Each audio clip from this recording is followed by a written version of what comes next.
ሰላም ውድና የተከበራችሁ የቲጂ ዩቲዩብ ቻናል ተከታዮች እንዴት ናችሁልኝ? ዛሬም እንደተለመደው በሌላ በጠቃሚ ቪዲዮ መጥቻለሁ። ዛሬ ይዤላችሁ የመጣሁት የፀጉር ማስክ ነው። በጣም ለፀጉራችን አስፈላጊ ነው። ለሁሉም አይነት ፀጉር የሚሆን እንዲሁም ደግሞ ፀጉራችንን የሚያፋፋልን፣ ቶሎ እንዲያድግ የሚረዳን፣ የራስ ቅላችንን የሚያክምልን እንዲሁም ደግሞ የፀጉር ማሳከክ የሚያስወግድልን፣ ፀጉራችን እንዲበዛ ይረዳናል። የፀጉር መነቃቀል፣ መበጣጠስ፣ የፀጉር መርገፍ ካለባችሁ ይሄ በአንድ የሚያስቆምላችሁ በጣም ለሁሉም አይነት ፀጉር የሚመከር ቆንጆ የፀጉር ማስክ ነው። እንደሚጠቅማቸው እርግጠኛ ነኝ። እሺ ጓደኞቼ፣ ለቻናሌ አዲስ ይሆናችሁ ላይክ፣ ሼር፣ ሰብስክራይብ በማድረግ አበረታቱኝ። ነባር ጓደኞቼም እንዲሁም ቪዲዮ ሲጀምሩ ላይክ በማድረግ ጀምሩ፣ ለሌሎችም እንዲደርስ ለኔም ይጠቅመኛል። እና እንግዲህ እኔ በጣም የጠቀመኝን የፀጉር ማስክ ለእናንተ አካፍላችኋለሁ እንደተለመደው ማለት ነው። በጣም ፀጉራችሁ እየደረቀ እንዲሁም ደግሞ ለማበጠር የሚያስቸግር አይነት ፀጉር ካላችሁ፣ አላድግ ብሎ ለተቸገራችሁ፣ ምንም ለውጥ ፀጉራችሁ ላይ የማታገኙ ከሆነ ይህንን በሳምንት አንዴ ተጠቅማችሁ የሚገርም ለውጥ ፀጉራችሁ ላይ ማየት ትችላላችሁ ማለት ነው። እኔ ቤት ውስጥ የማዘጋጀው ብዙ ነገሮች አሉ። ቪዲዮን ያላያችሁ ለቻናል አዲስ ሆናችሁ ገብታችሁ ይኸው ብዙ አይነት ክሬሞችን፣ ቅባቶችን እንዲሁም የተለያዩ ፀጉር ማስኮችን ሰርቻለሁ። ለቆዳም ለፊትም የሚሆን ገብታችሁ ለማየት ሞክሩ። ወደ አዘገጃጀቱ እንሂድ። ወደ አዘገጃጀቱ ስንሄድ ድስት ካዘጋጀን በኋላ አንድ የሻይ ብርጭቆ ሩዝ ጨምሬያለሁ። ማንኛውንም ሩዝ መጠቀም ትችላላችሁ። ከዛን የሚያስፈልገን አብሽ ነው። እዚህ ጋር አብሽ እንደምታዩት 2 የሾርባ ማንኪያ እጨምራለሁ። አብሽ በተፈጥሮ የመብዛት ባህሪ ያለውና ስለዚህ 2 የሾርባ ማንኪያ በቂ ነው ማለት ነው። ከዛን ውሃ ጨምራለሁ። መጀመሪያ አለቀልቀዋለሁ። ከዛ በኋላ ውሃ ጨምርና እጥደዋለሁ እሳት ላይ ማለት ነው። እንቀቅለዋለን ሁለቱንም አንድ ላይ ማለት ነው። ሙክክ ብሎ ቆንጆ ነው እስኪበስልልን ድረስ እንቀቅለዋለን ለ20 ደቂቃ ወይ ለ15 ደቂቃ። ልክ እንደዚህ እንደምታዩት ለስለስ ባለ እሳት ላይ አድርጋችሁ ቀቅሉ። ስትቀቅሉ ማለት አንድ ቀረፋ እንደምታዩት ተጨምራለሁ። አጥቤ አንድ ላይ ቀቅላለሁ ማለት ነው። ታዲያ እንደዚህ እንደምታዩት በዚህ መልኩ እንቀቅለውና ልክ መብሰሉን ስናውቅ ከእሳት ላይ እናወርድና እንዲቀዘቅዝ እናደርገዋለን። እዚህ ጋር እንደምታዩት በስሏል። እንደምታዩት ውሃውም እንደዚህ መሆን አለበት ማለት ነው። በደንብ ምጥጥ አድርጎ እንዳይጨርስ ውሃ ድጋሚ እንዳንጨምር ማለት ነው። ለዚህ ነው ለስለስ ባለ እሳት አብስሉ ምላችሁ። ከዛን ልክ ከእሳት ላይ አውርጄ ልክ ሲቀዘቅዝልኝ ማድርገው ምንድነው የጁስ መፍጫ ማሽን አለኝ። እሱ ላይ ጨምርና ባላችሁ ማሽን መጠቀም ትችላላችሁ፣ መፍጨት ትችላላችሁ። ከዛን በደንብ አድርጌ እፈጨዋለሁ ልክ እዚህ ጋር እንደምትመለከቱት ማለት ነው። በዚህ መልኩ ለ3 ደቂቃ ያህል ቆንጆ ሆኖ እንዲፈጭ ካደረኩኝ በኋላ በጨርቅ አጥልዬ አወጣዋለሁ ማለት ነው። ያልደቀቀው ወይም ፍሬ ካለው በዛ አጣርቼ አወጣዋለሁ። ካልሆነ ደግሞ በወንፊትም ማድረግ ትችላላችሁ። ወንፊት ላይ ጨምራችሁ በማንኪያ ስታማስሉት አጣርቶ ይወጣላችኋል ማለት ነው። እኔ ግን በጨርቅ ነው ዛሬ የምጠቀመው። ልክ እንደዚህ አድርጋችሁ በቀላሉ ወይ ደግሞ የማትፈልጉት ታይት ካላችሁ ወይ ደግሞ ካልሲ የማትፈልጉት ካለ እሱን አጽድታችሁ አጥባችሁ በሱ በቀላሉ አጥላችሁ ማውጣት ትችላላችሁ ማለት ነው። ይህንን ማስክ መጠቀም ከጀመራችሁ ፀጉራችሁ ላይ የሚገርም ለውጥ ነው የምታዩት። ፀጉራችሁን እንዴት እንደሚያለሰልስ እንዲሁም ደግሞ በፍጥነት እንዲያድግ ፀጉራችሁ እንዲበዛ ያደርጋል።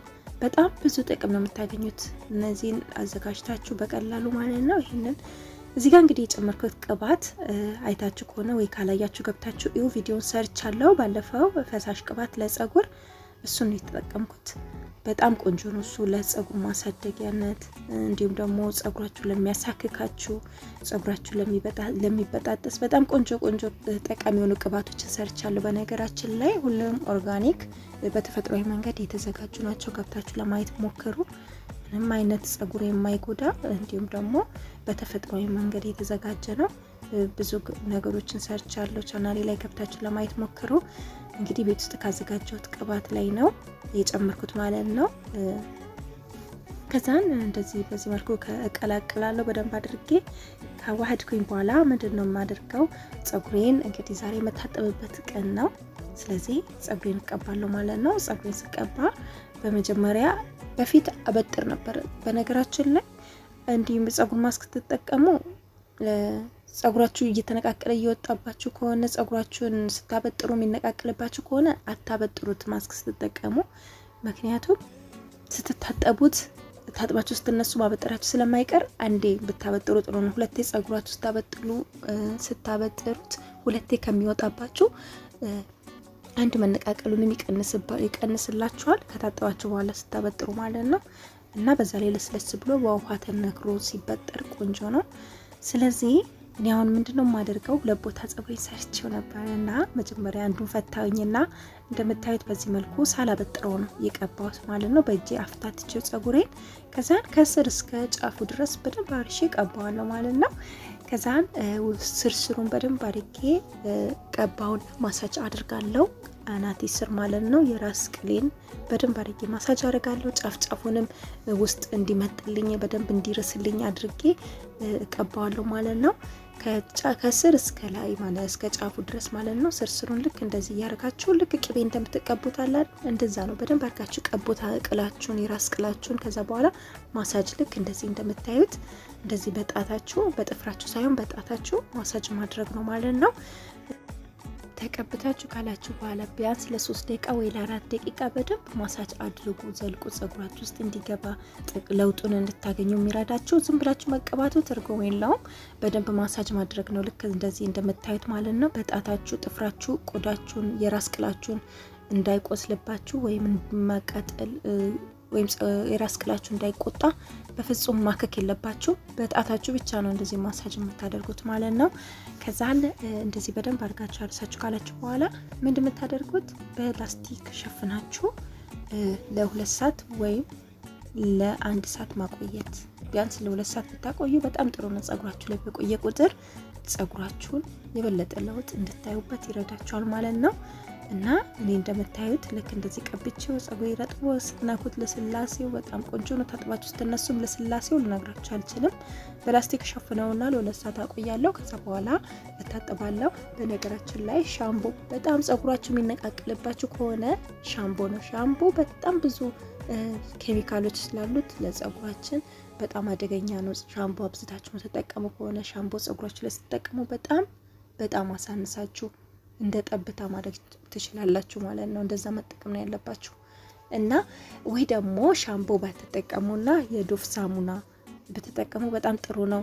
በነገራችን ላይ እኔ መጠቀሙን ሳሙና እኔ ያሳያችኋለሁ። ቤት ውስጥ ያዘጋጀሁት አለ ግን ቪዲዮን አልሰራውላችሁ። ምክንያቱም ሁሌም ቪዲዮ ስሰራላችሁ ለጸጉር ለቆዳ የሚሆን ነገር ስሰራላችሁ መጀመሪያ ራሴ ሰርቼ በራሴ ላይ አይቼ ሞክሬ ለውጡን አይቼ ነው ከወደድኩት ለእናንተ ማሳያችሁ ማለት ነው። ስለዚህ የሱንም ሳሙና ለውጡን በጣም ቆንጆ እያየው ስለሆነ አሳያችኋለሁ በቀጣዩ ማለት ነው።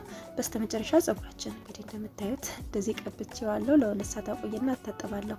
እሺ ጓደኞቼ የዛሬ ቪዲዮ ይሄን ይመስል ነበረ። እናንተም እንደወደዳችሁ ተስፋ አድርጋለሁ።